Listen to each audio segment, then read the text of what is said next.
자, 초대교회 우리가 알듯이 초대교회는 초자연적인 역사가 많이 일어났습니다.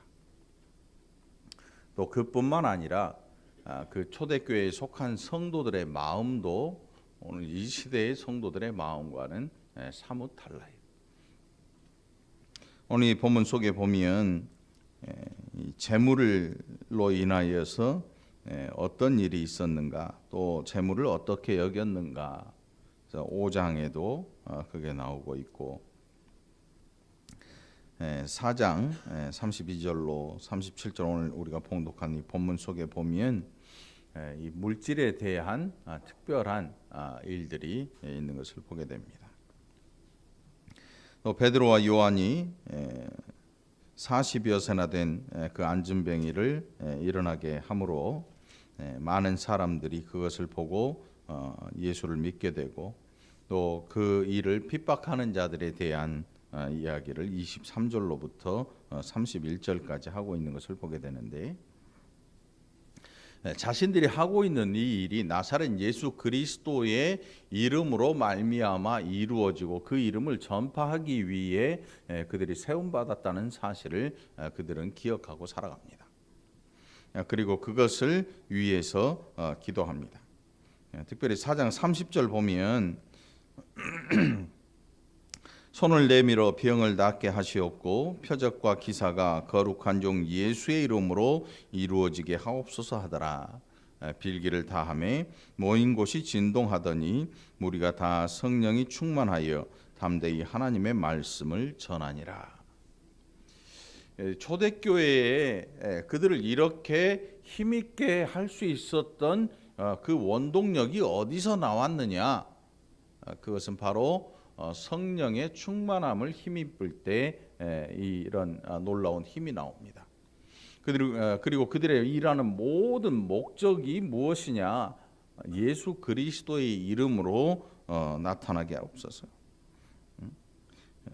거룩한 종 예수의 이름으로 이루어지게 하옵소서. 오늘 저와 여러분의 삶의 목적이 예수 그리스도의 이름으로 되어지는 것, 그리고 그 이름으로 영광을 돌리는 것. 그래서 그 이름으로 말미암아 하나님의 말씀이 전해지는 것. 이게 우리가 모인 교회의 목적이 될 것입니다. 우리가 자칫 생각을 잘못하면 교회는 친목단체처럼 여겨질 수도 있어요. 세상에서 보면 교회 다니는 사람끼리 얽히고 설켜서 깔깔대고 서로 칭찬해주고 하는 것을 보면 이게 성령으로 하나 된 단체인지 아니면 서로 인간적인 교류로 말미암아 이루어진 단체인지 헷갈릴 때가 많아요. 오늘 우리가 이렇게 모이고 있는 이유, 그리고 우리가 모여서 한 하나님을 섬기고 예수 그리스도의 이름으로 영광을 돌리고 예수 그리스도의 이름으로 모든 일들을 하는 이유가 어디 있냐면 우리가 모인 목적이 그것이기 때문에 다른 목적을 가질 수가 없는 거지요. 자, 당시에는 32절에 보니까 믿는 무리가 한 마음과 한 뜻이 되어 모든 물건을 서로 통용하고 자기 재물을 조금이라도 자기 것이라 하는 이가 하나도 없었다. 여러분 이 부분을 잘못 오해하면 지금 이 시대에도 재물 다 가져와 교회에다 모아 이런 사람들이 실제로 있어요. 만일 이 시대에 그런 일을 행하는 사람이 있다면 틀림없이 도둑이요 강도야. 정상적인 사람이 아니야. 성경을 이 본문을 그대로 뜯어다가 오늘 이 시대에 딱 갖다 맞추려면 어떤 일이 있어야 되냐면 사도들이 있어야 돼요. 그런데 지금 사도가 없잖아요. 여러분 이 시대에 사도가 있습니까? 없습니까? 네? 사도 있어요? 없어요? 사도라고 하는 것은 예수님의 12 제자 외에는 사도라고 칭하지 않아요. 그런데 누군가 사도라고 사도 어쩌고저쩌고 하면 틀림없이 문제가 있는 거야. 우리의 복음을 누구한테 들었다고요? 사도들에게. 사도들이 전한 복음을 우리는 들었고 사도들이 전한 복음을 전하고 있는 거죠. 그러니까 이 복음은 누구로부터 말미암았는가 하면 사도들로부터 우리가 받아서 갖고 있는 거예요. 사도들의 복음이에요. 사도들의 복음. 당시에 이렇게 믿는 무리가 한 마음과 한 뜻이 되었다. 이것을 뭐 으쌰으쌰 해가지고 교회에 모이고 뭐 이런 의미로 받아들이면 안 되고, 특별히 그들이 얼마나 성령에 크게 충만함을 입었는가. 그래서 그들이 이 세상을 바라보는 이 세계관이 얼마만큼 변했는가, 얼마만큼 담대해졌는가의 문제예요. 그냥 막 우리가 서로 사랑하고 서로 위해주고 용서해주고 이 정도가 아니고, 그들은 세상을 보는 눈이 완전히 달라진 거예요. 세상을 보는 눈이 달라졌어요. 그래서 믿는 무리가 한 마음과 한 뜻이 되었다. 이 굉장히 엄청난 힘을 이야기해요. 힘을 이야기해요. 누군가 한 사람이 아픔을 당하면 그것을 위해서 모든 사람이 눈물을 흘리고 같이 아파해 줄 수 있는 한 마음과 한 뜻이 되었다. 여러분, 교회 안에도 외로워하는 분들이 있어요. 우리 교회도 그런 분들이 있나 모르겠네. 아무도 알 수 없지요. 본인이 외롭다고 생각하면 외로울 수밖에 없는 거니까. 사람이 엄청나게 많은 곳에도 외로움을 타는 사람들이 참 많아요. 도대체 뭐가 외로울까 하는 중에도 가족들이 화목하게 겉으로 보기에는 행복하고 화목해 보이기도 하지만, 그러나 실제로 그곳에 앉아 있는 사람은 굉장히 외로운 사람들도 있어요. 어느 누구도 이해할 수 없지요. 근데 이 초대교회 안에는 이렇게 외로운 사람이 없어요. 또 혼자 힘든 일을 끙끙대고 그렇게 견뎌내는 사람도 별로 없어요. 왜냐하면 한 마음과 한 뜻이 되었다라고 기록된 데에는 그만한 이유가 있는 거지요. 서로를 위해서 눈물을 흘려줄 준비가 돼 있고, 실제로 눈물을 흘릴 수 있고, 다른 사람의 어려움을 보면 정말로 아무런 거리낌 없이 물질을 꺼내서 서로 나눌 수 있는 이런 마음을 가지게 된 거예요. 이런 마음이 그냥 오지는 않습니다. 그냥 오지는 않아요. 아무리 큰 교회고, 아무리 지금 이 시대에 많은 성도가 있는 교회라고 해도 이런 일들이 서슴없이 일어나는 그런 곳은 지극히 보기가 힘들어요. 달라진 거죠. 특별히 초대교회를 우리가 늘 동경하는데 초대교회처럼 될 수는 없어요. 왜냐하면 초대교회라고 하는 것은요, 비상. 마치 이제 교회가 막 태동을 하는 그런 순간이기 때문에 하나님께서 그 교회를 보호하시는 능력이 엄청나게 나타나죠. 엄청나게 나타나요. 그래서 초대교회에 나타났던 이적과 오늘 우리가 살아가는 이 시대에 나타나는 일들이 사뭇 다른 이유가 거기 있어요. 하나님의 능력이 약해지신 게 아니고, 우리의 기도가 없어서 그런 게 아니고, 우리 저 방 안에 유아실 보면 시연이하고 예슬이, 예원이 있잖아요. 예원이 엄마 배에 지금 얹혀져 있잖아. 한번 보세요. 시청각 교육을 한번 봐야 돼. 저 뒤에 유아실에 보면 엄마 배에 매달려 있잖아요. 하나님께서 초대교회를 저렇게 보호하고 계시는 거예요. 왜냐하면 연약하기 때문에. 그 시대에 특별히 하나님의 놀라우신 권능이 나타나지 않으면 저렇게 아이처럼 아직 연약하기 때문에 깨져버릴 수 있거든요. 망가질 수 있어요. 그래서 특별히 하나님께서 놀라운 능력으로 그 초대교회 시대에 많은 이적들을 나타내신 이유가 바로 거기에 있는 거예요. 초대교회가 건강하고 이런 장성한 이런 모습이 아니라 오히려 아이 같은, 우리가 볼 때는 막 이적들이 일어나고 하니까 이 대단한 교회였다라고 생각할지 모르는데, 실상은 아주 중요한, 그래서 교회가 막 시작되고 이제 건강하게 장성하게 자라나야 되는 그런 아주 중요한 시기에 있기 때문에 하나님의 능력이 그처럼 많이 나타난 겁니다.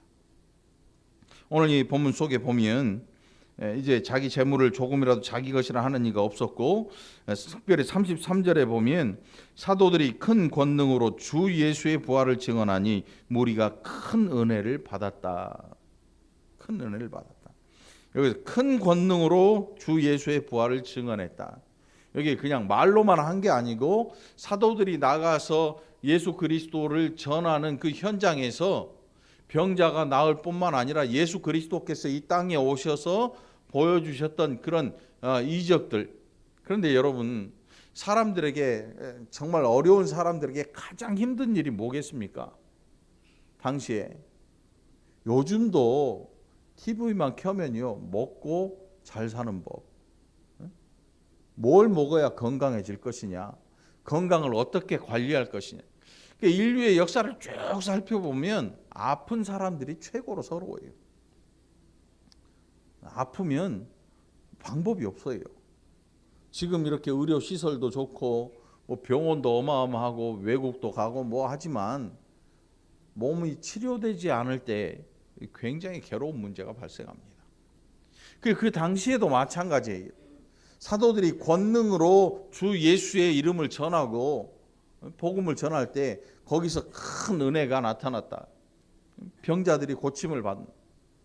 여러분, 지금 이 시대에는 이런 고침들이 일어나지 않습니다. 일어나지 않는 이유는 뭐 기도가 부족해서가 아니에요. 이제 교회가 아주 건강하게 어느 누가 어지간히 들이박아도 견뎌낼 수 있도록 장성하게 잘하고 있기 때문에. 이 초대교회와는 또 다른 거죠. 예수님께서 오셔서 일으키신 이적들, 그 이적들의 그 목적은 뭐였냐면 예수님 자신이 하나님의 아들이신 메시아이심을 증거하는 이적이에요. 예언된 이적들, 죽은 자가 살아나고 소경이 눈을 뜨게 되고 문둥병자가 치료를 낫게 되고 안진뱅이가 일어나고 말 못하던 사람이 말을 하게 되고, 이 예수님이 일으키신 이적들의 그 모든 목적들은 예수님 자신이 영광을 받으실 목적이 아니고 자신이 하나님의 보내신 자임을 증명함과 동시에 하나님께 영광을 돌리는 일이었습니다. 이제 사도들이 일으키는 이적들은 또 달라요. 또 달라. 다름에도 불구하고 그 이적들은 예수 그리스도를 나타내요. 예수 그리스도의 이름으로. 이제 사도들은 그들이 예수 그리스도의 이름으로 보냄을 받은 자임을 증거하는 거죠. 예수님께서 하나님 아버지의 보내심을 받은 것을 증거했다면 사도들은 이적을 통해서 그들이 예수 그리스도의 이름으로 보냄을 받은 자라는 것을 나타내는 것입니다. 우리는 그렇지 않아요. 역사를 쭉 살펴보면 어떤 이적이 나타나고 뭐 이런 일들을 행했던 사람들이 어느새 자기가 하나님이 돼 있습니다. 차도 바뀌고 집도 바뀌고 뭐 어마어마한 게 달라집니다. 그 이유가 뭐냐면 하나님의 것을 예수 그리스도의 이름으로 처음에 하다가 나중에는 자기 이름으로 바뀌는 거예요. 자기 이름으로. 이게 달라요. 그래서 사도들이 이 실패하지 않은 이유는 어디 있냐면 그들이 이렇게 엄청난 능력을 가졌음에도 불구하고 자기의 이름을 드러내질 않아요. 예수 그리스도의 이름으로 모든 것들을 행하는 거죠. 모든 것들을. 그 중에 가난한 사람이 없으니 이는 밭과 집 있는 자는 팔아 그 판 것의 값을 가져다가 사도들의 발 앞에 두매 그들이 각 사람의 필요를 따라 나누어 줌이라. 여러분, 앞으로는 이런 일들이 안 생길 거예요. 특별히 초대교회에서만 일어난 일이에요. 이단 가운데 이걸 이 본문을 이용해 가지고 사람들의 돈을 착취하고 가로채는 그런 사람들이 종종 있었어요. 지금도 있을지 몰라요. 사도들이 이렇게 할 수 있었고 성도들이 실제로 이런 일들을 할 수 있었던 이유는 우리가 사는 이 시대와 그들이 살았던 그 시대에 나타난 하나님의 은혜, 그들이 얼마나 강력한 하나님의 은혜를 보았는지 자기의 물질에 대한 애착심 이런 것들이 모두 떨쳐질 만큼 하나님의 은혜가 강력하게 나타난 거죠. 돈 때문에 교회 안 나오는 분들 꽤 많아요. 저는 그렇게 돈 때문에 교회를 떠난 분들도 참 가엾지만 또 돈 때문에 성도들이 떠나게 만든 사람도 참 안 되는 것 같아요. 돈 벌려고 모인 게 아니잖아요. 헌금하려고 모인 게 아니에요, 우리 여러분. 어떤 분은 교회 하면 헌금 생각부터 해요. 교회는 돈 내려고 나오는 데가 아니에요, 여러분. 교회는 우리가 하나님을 예배하고 예수 그리스도의 복음을 듣고 구원받은 백성이 교회에 와서 예배를 드리고 세상에 나아가서 하나님의 백성답게 살면서 이 땅에 죽어가는 영혼들에게 하나님 나라의 복음을 들려주는 그런 장소예요. 돈 내려고 모인 장소가 아니잖아요. 근데 교회 오면서 돈 생각을 먼저 하는 사람은 세상의 삶도 똑같아요. 교회는 사람이 중요하잖아요. 여러분 교회에 100억짜리 건물이 있으면 뭐합니까? 한 명의 영혼이 중요한 거예요. 사람이 중요해요. 사람이. 하나님께서 교회를 만드시고 교회를 통해서 하나님 앞에 예배하는 이 일을 하도록 하신 것은 건물이 좋아서가 아니지요. 그 안에 존재하는 믿음의 백성들이 좋아서 하나님이 부르신 거예요.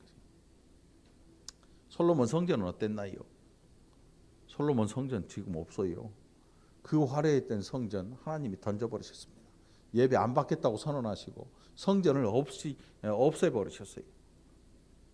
지금 성전이 없잖아요. 성전 없어요. 이제 예수 그리스도로 말미암아 우리가 마음의 성령을 모시고 살고 우리가 걸어다니는 성전이 된 거예요. 그러니까 하나님이 귀히 여기시는 게 과연 무엇인가? 여러분 자신들이에요. 그러니까 여러분 한 생명 한 생명이 얼마나 귀하고 복된 존재인지. 그래서 교회 안에서는 물건은 좀 망가져도 상관이 없어. 생명이 망가지면 안 돼. 생명이 다치고 생명이 힘들어하고 생명이 어려움을 당하는 그런 일들은 없어야 돼. 적어도 우리가 예수 그리스도 안에 있는 사람들이라면 사람의 마음을 상하게 해서 사람이 복음을 떠나게 하면 안 되는 거지. 왜냐하면 그 생명을 위해서 예수 그리스도께서 피를 흘리셨잖아요. 목숨을 버리셨잖아요. 옆 사람도 한번 봐보세요. 고집사님 옆 사람 한번 봐봐. 옆 사람 한번 봐봐요. 나만 못한 사람 아무도 없어요. 다 나보다 귀해. 우리 모두가 이런 마음을 가지고 신앙생활을 할 줄 알아야 돼요. 모두가 다 나보다 귀한 사람이야. 모두가 다 나만 봐 이러면 안 되는 거지. 그게 문제가 생기는 거죠. 문제가 생기는 거예요. 오늘 이 초대교회 이 안에 있는 그 성도들 자기 있는 밭과 집을 팔아서 그러니까 가지고 있는 모든 소유를 사도들 앞에 갖다 놓은 거예요. 그렇게 할 수 있는 그 힘이 어디서 나올 것 같습니까, 여러분? 아니 이렇게 하면 하나님 100배 주신다는데요. 이런 게 아니었어요. 실제로 가져다 놓고 돌아섰어요. 왜? 그 물질 이거에 지금 마음을 빼앗길 여유가 없는 거예요. 왜? 그들 마음속에 있는 기쁨이 여기에 가져다 놓은 이 물질과는 비교할 수도 없는. 그래서 이 초대교회가 강력한 힘이 나타나는 이유가, 강력한 이 역사가 나타나는 이유가 바로 여기에 있어요. 물질로 인하여서 마음을 뺏길 수 있는 그런 게 없어. 왜? 지금 이 상태가 너무나 기쁘고 너무나 좋은 거예요. 어린아이들 보면 알아요. 아무리 맛있는 게 있어도 지금 가지고 놀고 있는 지금 이 자리가 너무 즐거우면 밥 안 먹고 놀아요, 여러분. 밥 안 먹고 놀아. 밥 안 먹어. 엄마가 나 밥 먹어 해도 밥 안 먹어. 이 사도들, 초대교회의 성도들이 너무나 좋은 거지요. 그들의 마음 기쁘고 그들의 영혼이 새 힘을 얻고 그래서 지금 이 집과 밭을 팔아다가 교회 사도들의 발 앞에 놓았다. 이건 교회 앞에다 다 드린 거예요. 그럼에도 불구하고 그들의 마음이 지금 뭐 위축되거나 걱정되거나 이런 게 없어요. 특별히 그 시대에 하나님께서 그렇게 강력하게 은혜를 베풀어 주신 거죠. 오늘 우리 올곶중앙교회에 속한 여러분들 돈 때문에 교회 나오는 거 아니죠. 돈 벌려고 교회 나오는 건 더더욱 아니에요. 더더욱 아니야. 오늘 우리가 하나님 앞에 이 본문을 보면 이제 5장으로 좀 있으면 넘어갈 텐데 물질에 대한 생각을 좀 바꿀 필요가 있습니다. 물질에 대한 생각을 좀 바꿀 필요가 있어요. 거의 대부분의 사람들이 기도 제목이 뭐냐면 100% 물질에 대한 기도 제목이 꼭 들어가요.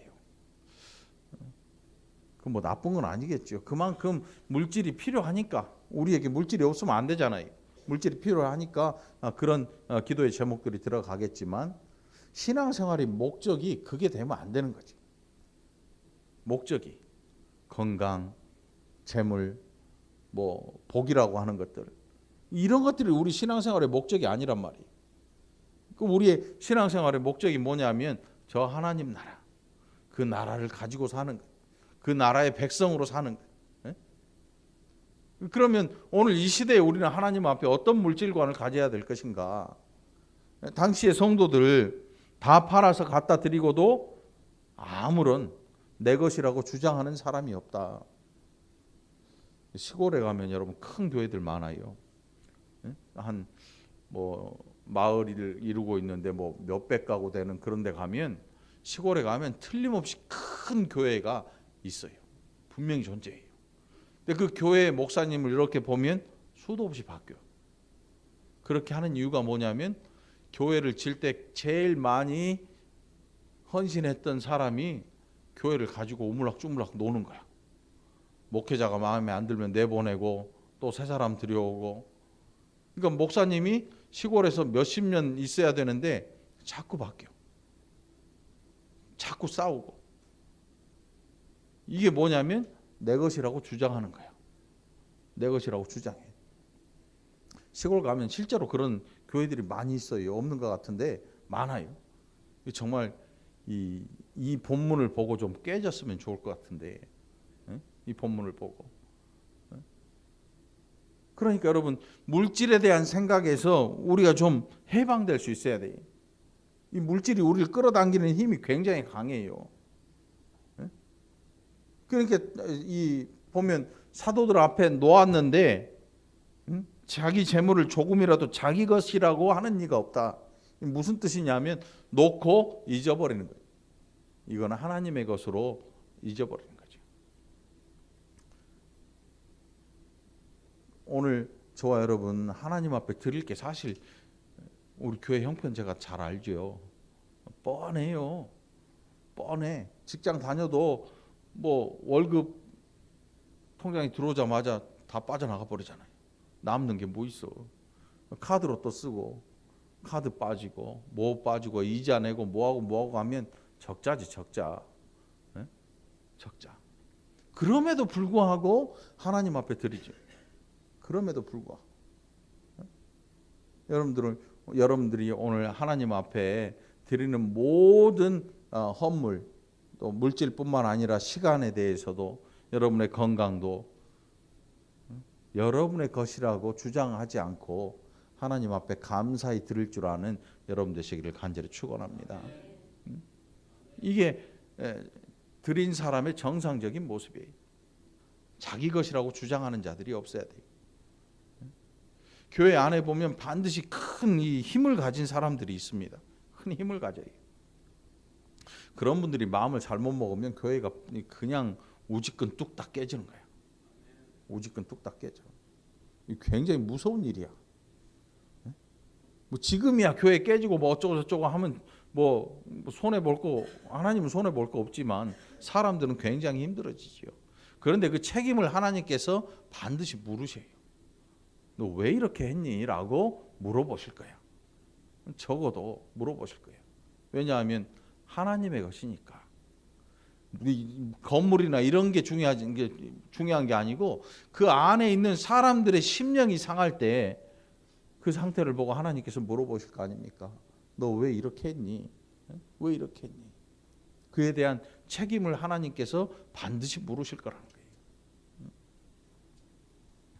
오늘 이제 5장에 보면 아나니아와 삽비라라고 하는 이 부부가 나옵니다. 우리가 너무나 잘 알고 있지요. 근데 이 본문을 우리가 아무리 자세히 봐도 잘 이해가 안 가요. 이해가 안 가. 뭐 성령을 속였다. 뭐 땅 판 것에 얼마를 감추었다. 그런데 왜 죽어야 되나? 근데 제가 볼 때 아나니아와 이 삽비라라고 하는 부부가 땅을 팔아서 이 교회 앞에 가져다 놓은 그것을 통해서 뭔가 다른 것을 노린 것 같아요. 성령을 속였다라고 표현하는 게 아무 때나 그런 게 아니잖아요. 우리가 뭐 거짓말을 했다고 해서 성령을 속였다 그렇지는 않아요. 그런데 오늘 성경이 분명히 기록하고 있는데 베드로가 아나니아에게 말하면서 내가 성령을 속이고 땅값 얼마를 감추었느냐. 사실은 원래 아나니아 거거든요. 아나니아가 팔아서 사도들의 발 앞에 두었는데 거기에서 자기가 얼마를 감추었다. 그 어떻게 보면 자기 거 자기가 뺀 건데 뭐 왜 죽어야 되나 이런 생각도 할 수 있겠지요. 그런데 성경이 기록하기를 성령을 속였다는 거예요. 성령을 속였다. 성령을 속였다. 사람을 속인 거 뭐 이 정도 누구를 속여가지고 뭐 돈을 뭐 받아내고 이 정도가 아니고 하나님의 성령을 속였다. 여러분들 성령이 속아 넘어가는 그런 분이 아니잖아요. 성령이 속나요? 모든 것을 알고 계시죠. 성령은 속아 넘어가는 그런 분이 아니에요. 그럼에도 불구하고 그는 성령을 속이려고 시도를 한 거예요. 그가 이 일을 통해서 뭔가 다른 것을 얻으려고 시도를 한 거예요. 성령을 속여가면서까지. 어떤 분은 이게 아나니아와 삽비라가 교회에서 공명심, 이 교회 안에서 존경을 받고 이런 것들을 얻어내기 위해서 거짓으로 자기 땅 다 판 것처럼 들여놓고 거기에서 감췄다. 공명심 때문에 그랬다. 그걸 얻기 위해서. 이렇게 말하는 분도 있고 뭐 여러 가지 이야기가 있는데 그냥 성경에 나온 그대로 보면 성령을 속였어요. 성령을 속였다고 하는 것은 이게 성도로서 할 일이 아니에요. 성령을 속인다. 성도가 할 일이 아닌 거지. 또 성령께서 속아 넘어가는 그런 분도 아니고. 그래서 이 아나니아와 삽비라의 죄는 그들이 죽음으로써 그 죄값을 치르게 하신 그 자리에서 죽음으로 했어. 그러니까 초대교회의 하나님의 역사가 치료하는 역사도 강력했지만 징계하는 역사도 무서울 만큼 단호했던 거예요. 단호했어요. 여러분 초대교회뿐만 아니고 이제 사도들의 밑에서 또 복음을 받고 있던 사람들이 또 교회를 세우고 복음을 전하는데 그 시대에도 이 강력한 역사가 나타나요. 이 역사가 이제 점점 희미해진다고 해서 하나님의 은혜가 없는 게 아니에요. 그만큼 교회가 자라나고 있다는 증거죠. 자라나고 있는 증거예요.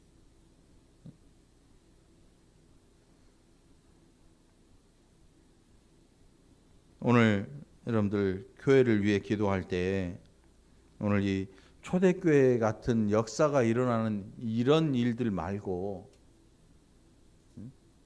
죄인이 죄를 느낄 때 교회 안에서 두려워할 수 있는 마음을 가질 수 있도록 기도하게 되기를 축원합니다. 무슨 뜻이냐면 우리나라에 복음이 처음 들어왔을 때 교회들이 교회에서 징계를 받는다고 하는 게 굉장히 무서운 일이었어요, 여러분. 지금 우리나라 시끄럽잖아요. 전직 대통령이 뭐 어쩌고 저쩌고 해가지고 그분이 교회 장로님이었거든요. 이런 망신살이 없는 거지요.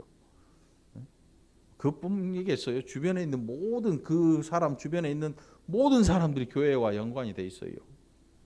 교회에 연관이 돼 있어. 별 사람이 다 있어요. 별 사람이 다 있어. 그런데 아무도 두려워하는 사람이 없어. 그걸 감싸주는 사람도 있고, 또 이상한 것을 감싸주면서 그걸 비호하는 교회들도 있어요. 죄에 대해서 교회가 정면으로 거부하고 대적하고 싸워야 되는데 교회가 그걸 끌어안아 준단 말이에요. 그러니까 이 시대가 얼마나 타락한 시대인지 교회를 보면 알 수가 있는 거예요. 여러분, 중세를 우리가 이 암흑기라고 그래요. 암흑기. 그런데 중세 여러분 이 그림이나 이런 거 보세요. 음악이나 얼마나 멋진지 몰라. 유럽이나 이런데 아직도 그걸로 벌어먹고 살잖아요. 관광 수입으로. 여러분, 여기 화면에 지금 뭐 띄울 수는 없지만 대성당들 있잖아요. 거기 보면 그 화려하기가 어마어마합니다. 그런데 암흑기라고 칭해요. 암흑기. 기독교라고 하는 이 문화가 어마어마하게 꽃을 피웠는데 실제로는 암흑기라 불리는 이유가 뭐냐면 믿음의 사람들이 존재하지 않고 모두 다 그것을 이용해서 다른 것을 추구하면서 살아요. 사제들은 돈을 받고, 돈을 받아, 돈을. 죄 용서해 주는 종이떼장을 팔아먹고, 또 이 사제직을 돈 주고 사고 팔고. 이 시대는 어때요, 여러분? 똑같아요. 다른 게 전혀 없어요. 비행기 타고 미국 한번 갔다 오면 목사 돼가지고 와요. 1년 학비만 내면 그냥 자동으로 목사가 돼. 공항에서 내려서 어디 건물 한번 쓱 갔다 오면 목사라고 이제 명함을 찍어갖고 다녀요. 대놓고 그런 일을 해요. 돈 주고 사는 거죠. 목회자의 그 목사라는 이것을 돈 주고 사는 거지. 이게 굉장히 지금 중세와 거의 흡사한, 교회의 첨탑이 뾰족하게 하늘을 찔러댈수록 점점 중세의 그 암흑기를 닮아가고 있다고 생각하면 돼요. 그걸 지금 이 나라에서 나타나고 있는 증상. 그게 저 서구에서 나타난 중세 암흑기가 있었다면 오늘 이 아시아권에서 이 우리나라에서 점점 교회가 첨탑이 높아지고 종탑이 저 하늘을 찔러대는 거죠. 점점 교회가 부요해지면서 점점 중세 시대를 닮아가고 있습니다. 목회자는 목회자의 위상이 이렇게 존경받는 인격이 돼야 되는데 돈 많은 사람으로 올라가, 사회적 지위가 올라가. 어느 누구도 건드리지를 못하고 성도들을 수만 명을 건드리고 있으니까 어느 누구도 거기에 뭐라고 할 수가 없는 거죠. 그러니까 오히려 그런 사람들을 끌어안으려고 더 노력하는. 중세가 썩은 이유가 뭐예요? 중세가 썩어버린 이유가 정치적으로 이용하기 때문에, 이용하는데 사제들이 거기에 이용을 당해주고 거기에서 뭔가를 얻을 때 썩어버린 거예요. 완전히 썩어버린 거죠. 오늘 여러분, 우리 월곶 중앙교회를 위해서 기도할 때 다른 거 말고 이 교회 안에 있는 모든 성도들이 죄에 대해서 두려움을 느끼고 죄에 대해서 두려움을 느낄 줄 아는 성도들이 되게 해달라고 여러분들 기도하기를 간절히 바랍니다. 그래서 어느 누구도 교회를 이용해서 뭔가를 사적인 뭔가를 추구하는, 이거는 이 아나니아와 삽비라와 같은 벌을 받게 될 거예요. 왜냐하면 교회를 썩게 만드는 것은 이 세상에 더 이상 소망이 존재하지 않도록 만드는 사람이거든요. 그에 대한 벌은 혹독할 것입니다. 아나니아와 삽비라가 그 자리에서 죽은 것처럼 하나님의 진노가, 하나님의 심판이 아주 혹독하게 내려질 거라는 사실입니다. 교회는 사리사욕을 채우는 그런 장소가 아니지요. 교회는 예수 그리스도의 이름으로 복음이 증거되고 예수 그리스도의 이름으로 사람들 앞에서 하나님이 살아계시는 놀라운 은혜가 나타나는 장소가 되어야 할 것입니다. 그래서 이 한 해에 2018년 이 한 해에는 이 월곶 중앙교회 안에서 하나님의 은혜가 강력하게 나타나기를 위해 기도하시고, 또 사람들이 죄에 대해서 두려운 마음을 가지고 교회의 성도로서 살아가는 귀한 성도들이 되도록 위해서 기도하는 여러분들이 되기를 간절히 축원합니다. 기도합시다. 하나님 아버지, 감사합니다. 물질을 많이 모으는 것도, 많은 사람을 모으는 것도 하나님의 목적이 아닙니다. 하나님의 교회가 하나님 앞에서 거룩한 신부처럼, 그래서 하나님 앞에서 부끄러움 없이 살아갈 수 있는 성도들이 되는 것, 돈이 많은 교회가 아니라 가진 것을 다 세상에 베풀 수 있고, 또 그것을 통해서 하나님 앞에 영광을 돌릴 수 있는 교회가 되게 하여 주시옵소서. 우리가 이 일을 위하여서 힘써 기도하게 하시고, 우리 모든 사람들도 이 일에 하나 되는 복된 백성들 되게 하여 주시옵소서. 이 세상에서 거룩하게 구별된 이곳이 되게 인도하여 주옵소서. 감사드리옵고 예수님 이름으로 간절히 기도합나이다. 아멘.